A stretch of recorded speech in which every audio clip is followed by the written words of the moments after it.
That that was pretty poor, wasn't it? Pretty miserable. But we won. Good. Nice to win a game of football. Nice to all but all but guarantee the fact that we won't be playing a qualifying, whatever it is, not a qualifier, playoff. Light was a bit bright on my face then. A playoff place in the Europa League, and we've done it. Hello, everyone. It's all right, Robert. Get my Hoover out of the way. How about that? Just wait a few moments. Wait a few moments. Let a few more people join in. You can help me. Anyone that's in here now, you can give me a help by dropping this a like already, and then that will get YouTube to flag it to more people to come and watch it. If you could, or if you could share it. But just a like would be nice. I am begging yet. Right, should we get this going? Let's get this going. So Tottenham Hotspur have all but secured a place in the next round. I mean, I shouldn't get too cocky about it because this is Tottenham after all. But we've done it. We've done what we needed to do. I think in some ways, that's filled me with a bit of confidence, just in the respect that it was only a few years ago when Jose Mourinho was sending a team out to play against a team. Was it Zagreb? I think it was. With a manager in prison, and we still conspired to lose that one. We haven't lost that. I mean that was the night when we knew none of them were playing for Mourinho anymore. We knew nobody was playing for Mourinho that night. We knew it was dead. We knew it was gone. We knew there was no more hope for it. Tonight wasn't pretty. Tonight wasn't beautiful, but we got the job done still. Hoffenheim, I would say, all due respect to any Hoffenheim fans that may be watching this or listening to this, but Hoffenheim honestly have to be one of the worst teams I've seen us play in a very long time. Like they were dirge. They were dirge. I mean, that second half they had us pegged back, but it was mainly just because we looked like we were absolutely shattered. Probably conserving a bit of energy for Leicester, and just sort of tried to sit on the lead for a bit. But Hoffenheim were horrible team. They did manage to get 2 goals back. Their second goal was a decent goal, I've got to say. I kind of, if I wanted to be harsher, would sort of blame Porro a bit for their second goal. But I think that would be harsh to a certain degree. It was a great leap from the goal scorer. I can't remember his name. But it was good. But, you know, 2 decent goals for Sonny. The second goal especially, vintage Sonny. You know, like vintage Sonny. Hopefully that'll do his confidence a world of good. Madison's goal, first goal, very good. Beg your pardon, got a bit of a goal. And that's not pleasant for anyone, is it? I mean, that second half we were pretty minging.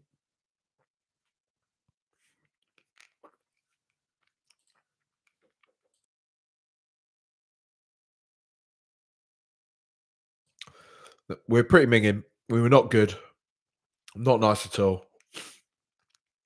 But we got the job done. I don't want to like. It is a positive. It's a massive positive. We're through almost in Europa League. It's what I've wanted. It's what I want from the team. I'm just slightly bothered that the team look as tired. They look out on their feet. Like they looked out on their feet at several points in this game, especially in that second half. They looked absolutely shattered. And still we're sort of caught in this limbo of the board seemingly not willing to sack or back Ange Postecoglou. Um, I've got my complaints, got my criticisms of Ange Postecoglou,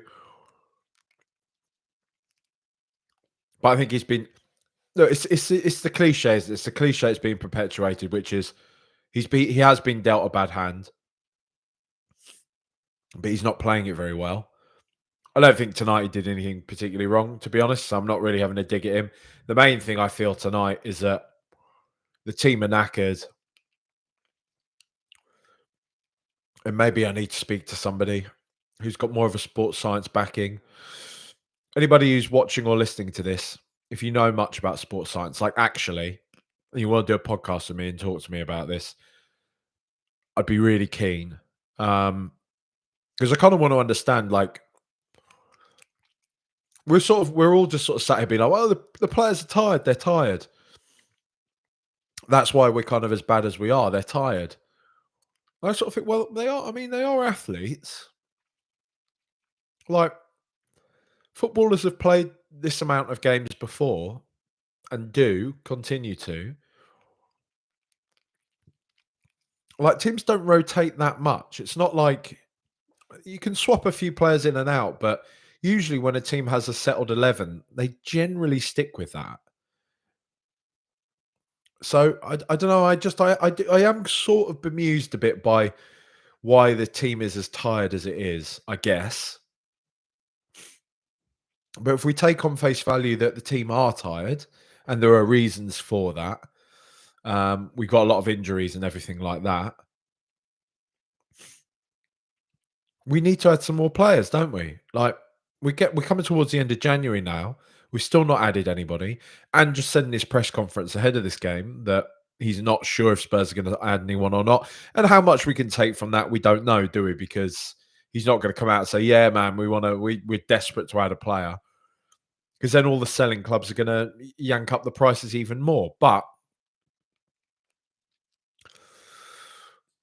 I don't. Oh, one thing that needs to be mentioned here is that that penalty that wasn't the penalty that wasn't that nearly was but wasn't.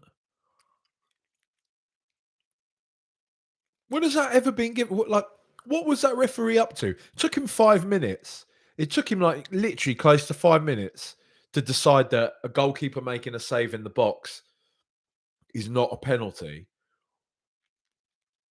I was fuming. Like, had that been given as a penalty, honestly, the players should have walked off the pitch. It was a bizarre decision. It was bizarre, absolutely bizarre. No, no. Matt Gert says, I think Ange talking about the lack of players in the presser is a tactic to put the ball into Levy's court. I think he's pretty much over asking for help. Yeah, potentially. Um, I think one thing I do get from Ange is I think he's quite a face value guy. I don't think he sort of would. I don't know if he'd play games with Levy, to be honest with you. I don't get the feel. I'm not saying he's a yes man or anything, as I see some people say, but I do sort of feel like Andrew would just come out and say what he's thinking. Maybe not as bluntly as someone like Conte did, but I just sort of feel like his personality type, if he was actually pissed off with Levy and all that, I think he would just say, look, we really do need some help. I think he's probably working with the team and probably understands the difficulties, if you like, in signing players at this time of the year, but I still just don't know how much I buy that. Do you know what I mean? I don't know how much I buy that, but yeah, it's frustrating. This is, do you know what? It's throwing me off. I feel like this pod is a bit it's not really flowing as well as it normally does. I'm a bit ill, like I say, I've got a bit of a cold, but I'm not completely using that as an excuse. I sort of feel like these early kickoffs, these early Europa League kickoffs, I'm all a bit out of sync. Do you know what I mean? Like, you haven't really got time to, like, finish work and settle into sort of your evening and anything like that. I mean, thankfully, a lot of the time I get to work from home, so I don't even have the struggle of having to commute back and try and catch the game anymore, like I have done in the past. But still, I feel a bit discombobulated. Question is, if you're not discombobulated, is your normal state to be combobulated? Oh, there's one for you to ponder. Um, I love the Europa League. I love European football. I'm one of those.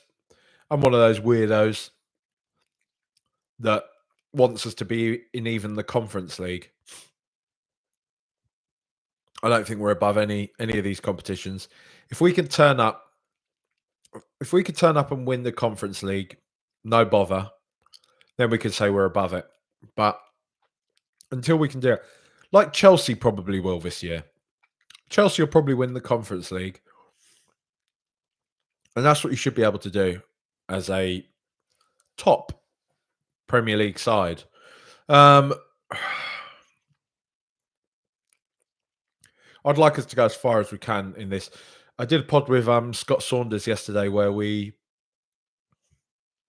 used this little tool thing.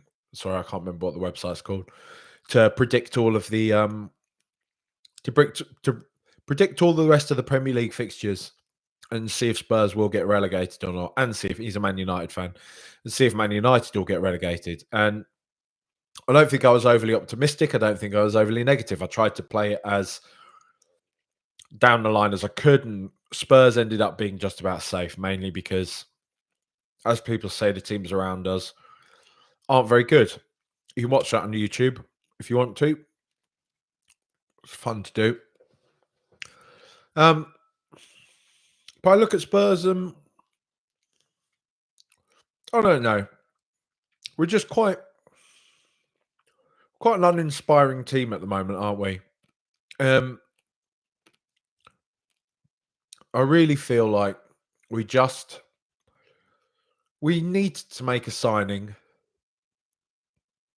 this January for so many reasons.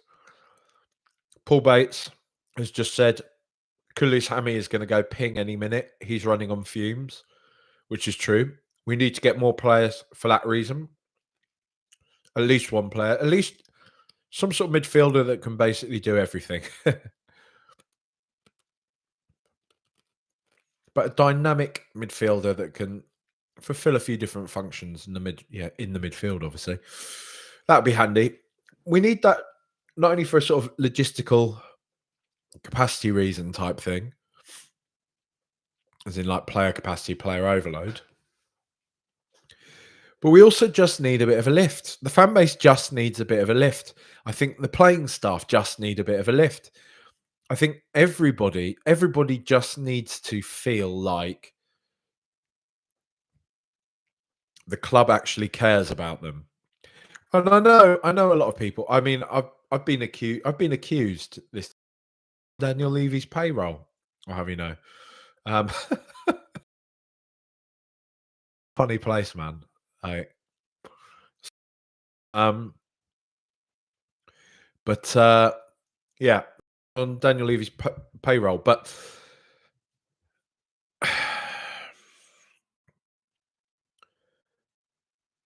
I know people are going to sit and say, "Well, the club don't care about you. How can you be that naive?" Blah blah blah blah blah. But you know, it's nice to sort of suspend reality every now and again, isn't it? And it would just be nice for the club to give everyone a bit of a lift. Give Ange a lift. Give the players a lift. Give the fans a lift. Just drop a nice 50, 60 mil this January transfer window on, I don't know, how much do you reckon Palace would take for Eze? How much do you think Palace would want for Eze? Is Eze even fit? I say Eze because we've been linked to him so much. I do actually like Eze. 2 goals, 5 assists this season.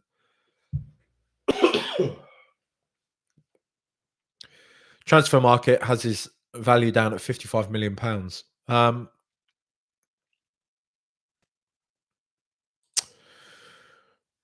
we do that? Maybe not.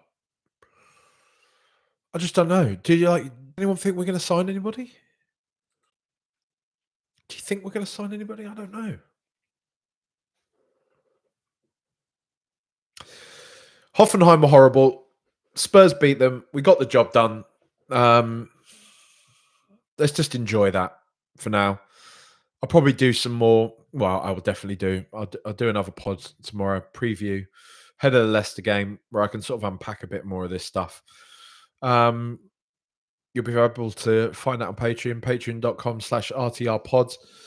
I might even put it out as a free to listen. So if you join as a free member, you should be able to listen to it. But for now, let's do the players. Let's do the players from this evening. So Brandon Austin in goal. He's got his place back in goal because Kinski obviously is cup tied or is not registered for the Europa, I should say. Um, I was very sort of big on giving him a chance. I felt it was a bit unfair that he wasn't getting more opportunities and everything. And this might seem a bit harsh, but I could kind of see why the club don't fancy him. Um, the way I said it to Phil on WhatsApp was he sort of reminds me of a FIFA goalkeeper.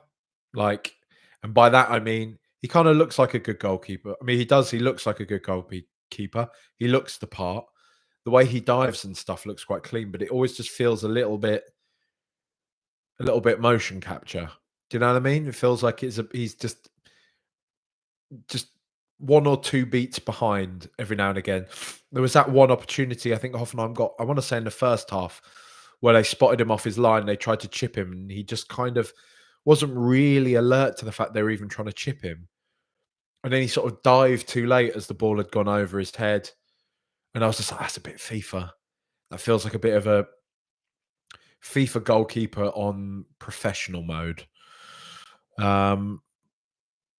But he's all right. But he's not going to be bothering Kinski or Vicario, is he? Really? Let's be real. I'd rather start him over Fraser Forster though. I'd rather we were giving minutes to a young goalkeeper in the squad, making sure he's match ready if and when we need him, versus just giving Fraser Forster more time. Don't need to, do we? Pedro Porro. He should be a good player. He's got all the makings of a good player, and was trying to work out as I was watching the game what it is that I don't really like about him, and I just kind of think he's a bit thick. He just irritates me sometimes. And I know he's played a hell of a lot of games. I get that. I get that he's tired and all that type of thing. But the conversation has been for ages. Do we play Spence or Udogi when Udogi's fit again? I play Spence and Udogi. That's what I do. I think Porro's place needs to be under threat. I think Jed Spence has come in and looks unbelievable. I think Destiny Udogi struggled a bit this year, but he has been injured. I think he's been half fit for most of the season. When he first came into Spurs, that first glimpse we saw of Destiny Udogi, he looked unbelievable. He looked like he could be the future of the team for a long time to come. And I don't think that player's gone anywhere.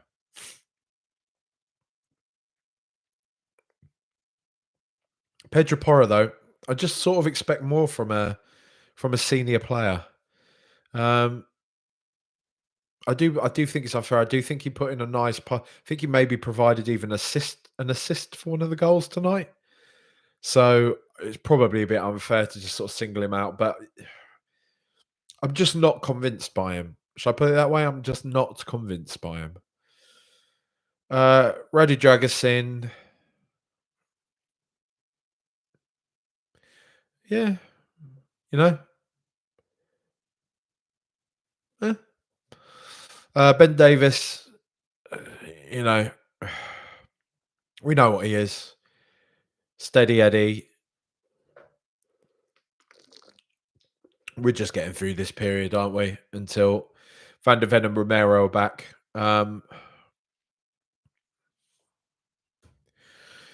Archie Gray, now playing left back. He's a wonderful player, isn't he? He's a wonderful, wonderful player. Did a job, did a good job, I thought. Um, I mean, he's going to be a fascinating player. I'm really interested to see where he does actually end up. There's a lot of calls. I see quite a few people saying they'd actually quite like to see him stay as a centre back, which I'm not so sure about, to be honest with you. I think he's done a grand job, but I'm really just excited about the idea of him playing in midfield, like getting to see him. I mean, I know he didn't.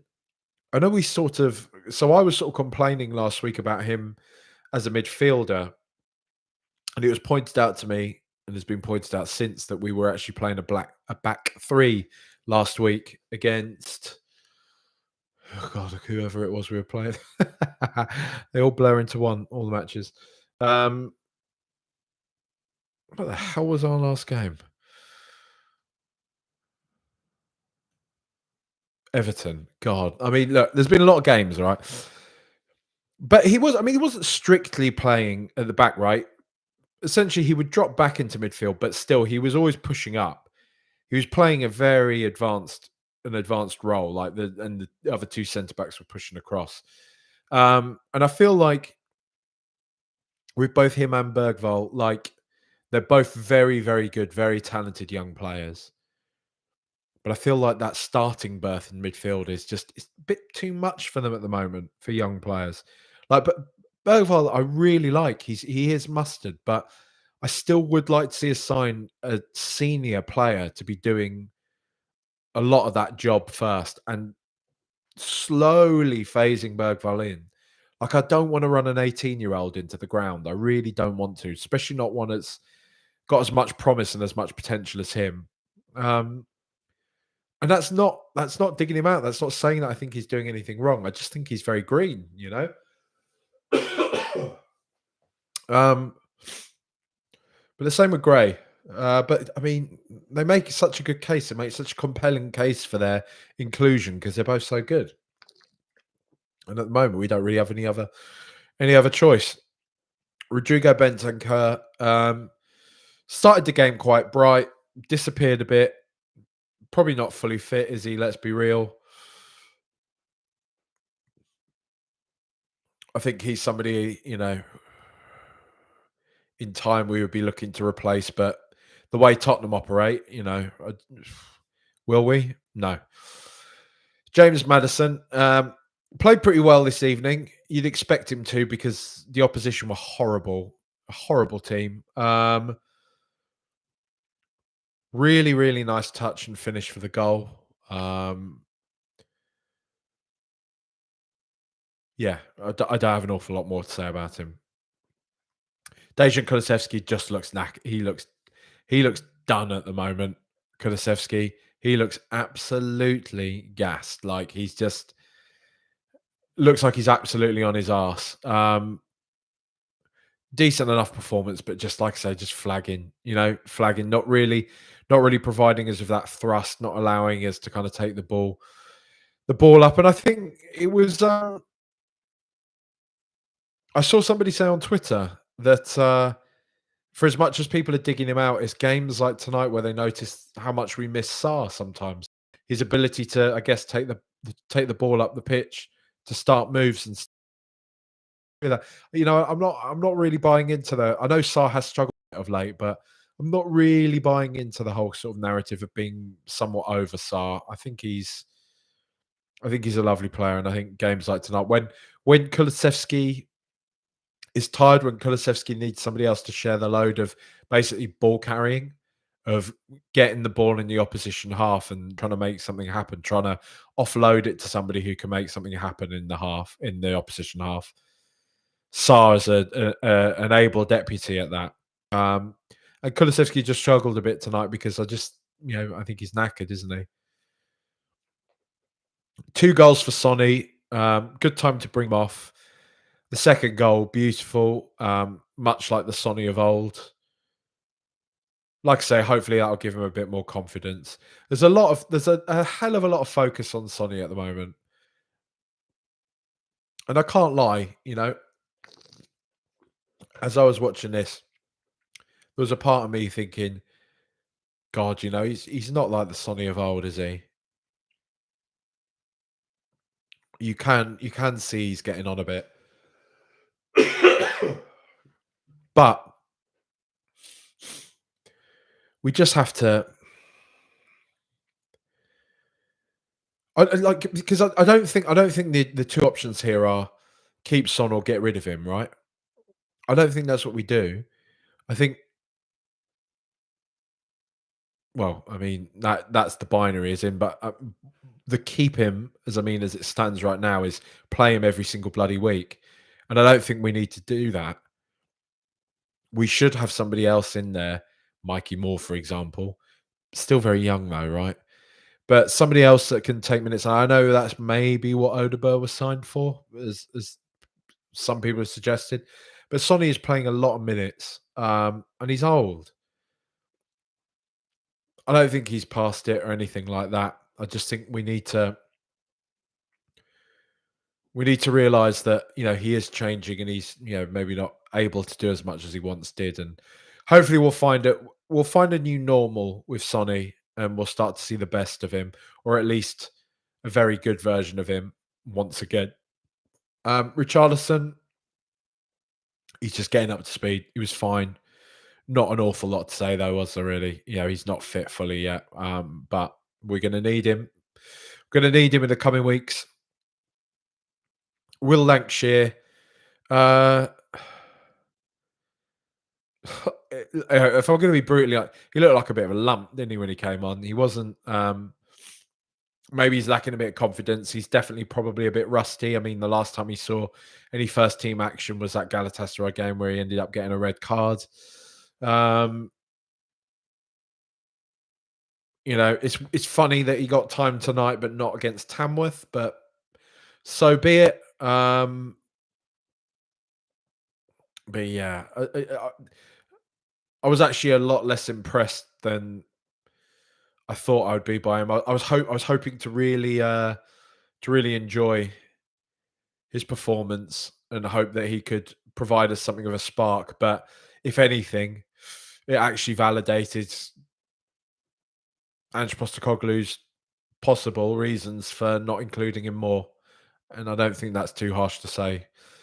Mikey Moore, I mean, he's going to be a special, special player, isn't he? It's not just because he wears his socks down, but he does remind me a bit of a young Grealish. The way he moves around the pitch, the way he sort of strokes the ball. He's got that lovely technique. The way he strikes the football, just puts his foot through it.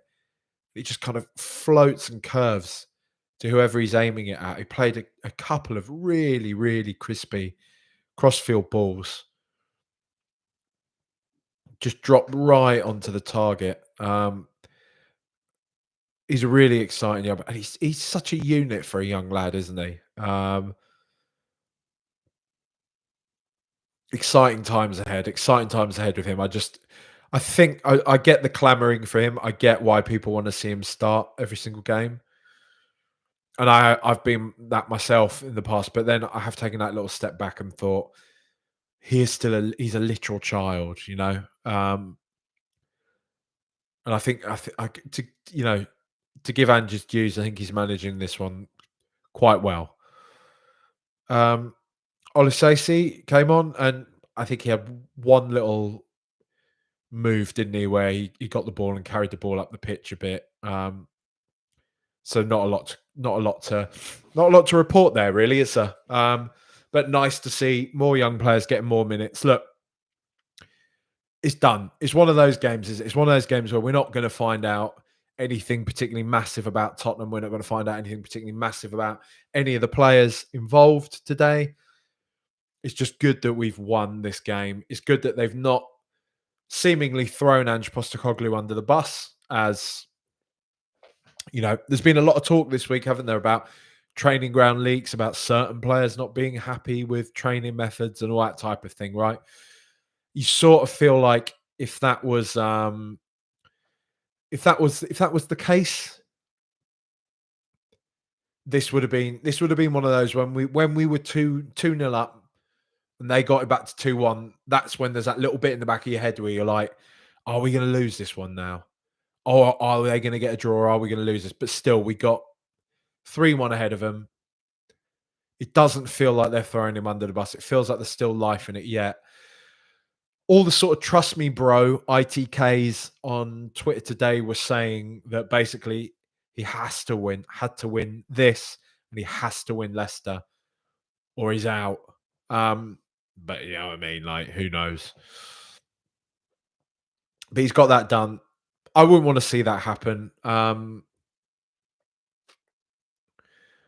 Let's just hope he can guide us to the end of the season and steer us away from this bottom end of the table. Get us as far as we can in the cups, and then we'll see again in summer. But they have to back him. The board have to back him. What is the point? Is so counterproductive because if they don't bring in anybody, this transfer window, I said I wasn't going to start ranting and raving after this one because it's positive and Spurs have won and what. But everyone's talking about this. Everyone's annoyed about this, right? Everyone's annoyed. Like I tortured myself this morning by watching the Ajax highlights, and I watched Pochettino's "Thank you, football."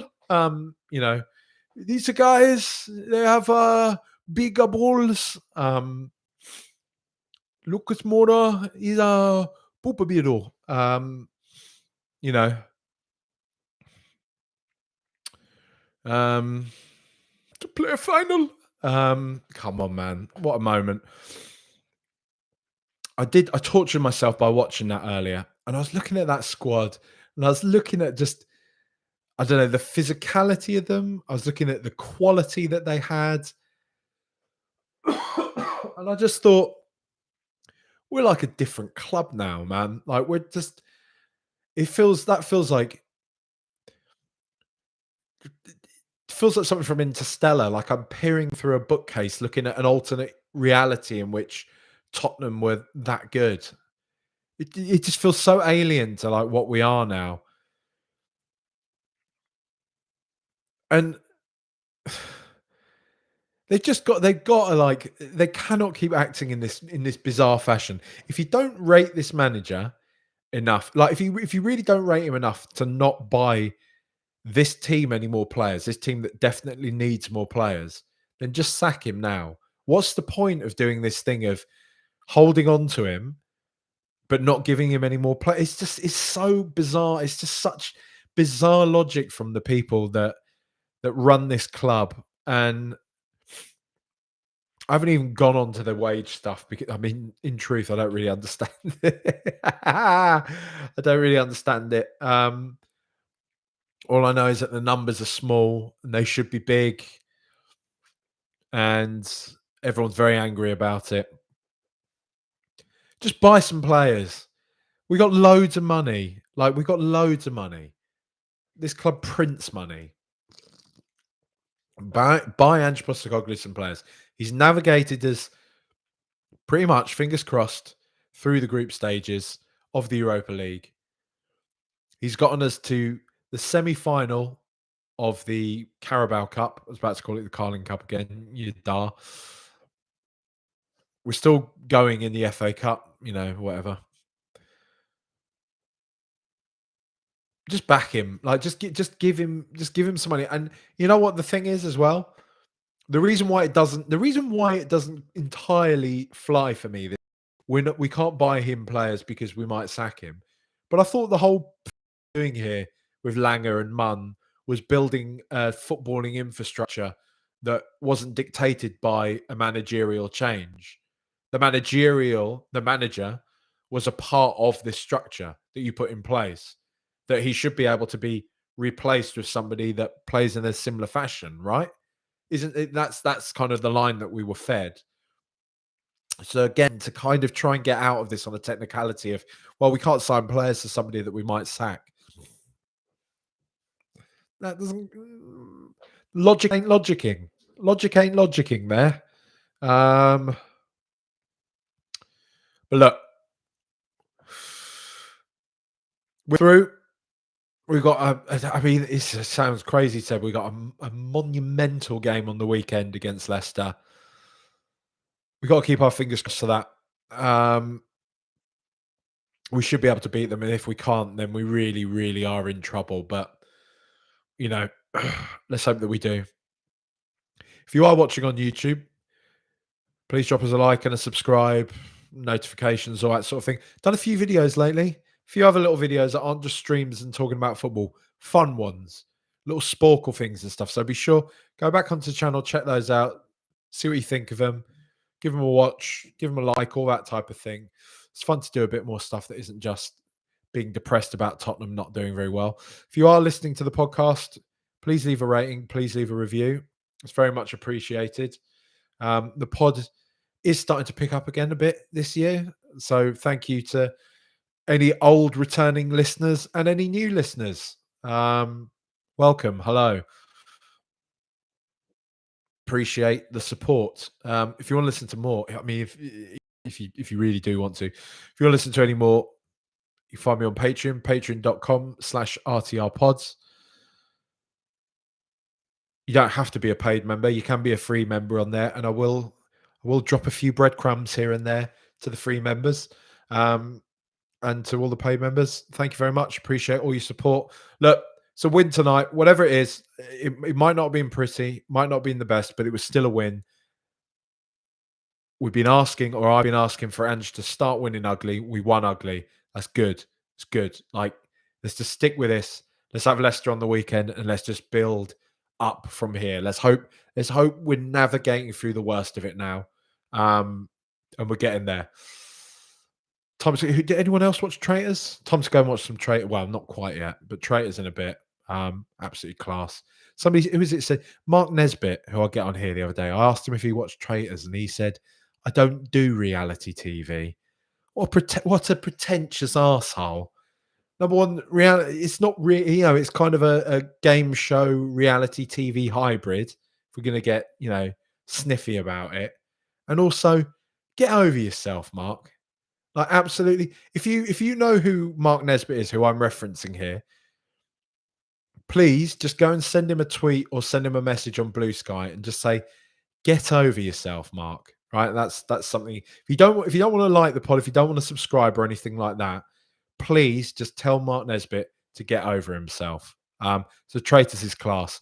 Anyway, come on, you Spurs. Hopefully that's given us a bit of morale for the weekend. Big game against Leicester coming up. I'll be doing a preview tomorrow, Patreon preview tomorrow. So come and join up, check that out. I'll make it a free listen for any of the free members. You can get a 7-day free trial as well if you want to listen to any of the paid content. But anyway, patreon.com/RTRpod. Much love. Bye-bye. Up the Spurs.